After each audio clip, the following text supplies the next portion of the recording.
খুনি হাসিনা সহ তার দোসরদেরকে বলে দিতে চাই, আপনারা যে তলায় গিয়ে লুকান না কেন, বাংলাদেশের মানুষ আপনাদেরকে খুঁজে এনে ওই ফাঁসির মঞ্চে দাঁড় করাবে।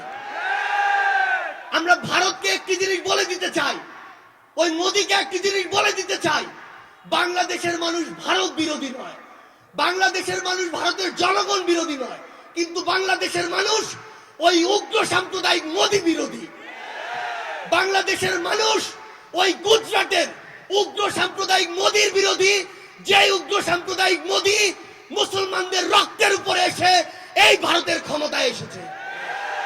আমরা আমাদের জায়গা থেকে স্পষ্ট করে একটি কথা বলি, সম্পর্ক হবে দেশের সাথে দেশের, ব্যক্তির সাথে ব্যক্তির নয়, দলের সাথে দলের নয়। বাংলাদেশ রাষ্ট্রের সার্বভৌমত্বের বিষয়ে যদি পৃথিবীর কোন দেশ, কোন দল, কোন মানুষ বিন্দুমাত্র প্রশ্ন করার সাহস করে, আমরা তাদেরকে আমাদের জীবনের বিনিময়ে হলেও প্রতিহত করব। 16 বছরে আমরা আমাদের জায়গা থেকে কথা বলতে পারিনি। বিজয় দিবস ছিল আওয়ামী লীগের বিজয় দিবস। বাংলাদেশে যত দিবসই হোক না কেন, গান বাজতো দুইটা, আপনারা সবাই সেই গান জানেন। বিজয় দিবস, স্বাধীনতা, সংবিধান, রাষ্ট্র, এটা কোনোদিন কোনো দলের হতে পারে না, এটা কোনোদিন একজন ব্যক্তির হতে পারে না, এটা কোনোদিন একটি পরিবারের হতে পারে না।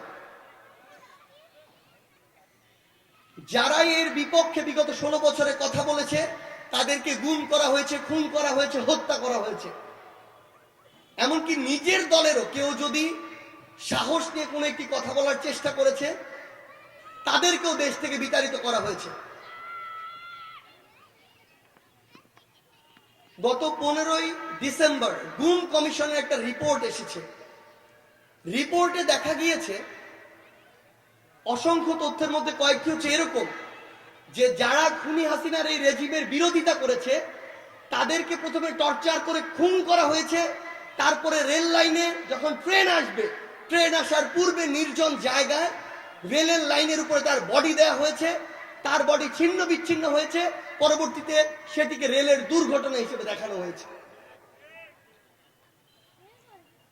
এমন অসংখ্য মানুষ ওই নির্মম নির্যাতনের বর্ণনা এসেছে, যারা শুধু কথা বলতো দেখে, খুনি হাসিনার অপকর্মের প্রতিবাদ করেছিল দেখে, ফেসবুকে একটা স্ট্যাটাস দিয়েছিল দেখে, জীবন্ত একটা মানুষের ঠোঁটকে সেলাই করে দেওয়া হয়েছিল। এই এভিডেন্স গুলো সব আপনাদের সামনে ধীরে ধীরে আসবে। আমরা শুধু আমাদের জায়গা থেকে আপনাদেরকে একটি কথাই বলে যাই, খুনি হাসিনা যা করেছে তার নির্মম পরিণতি তার হয়েছে।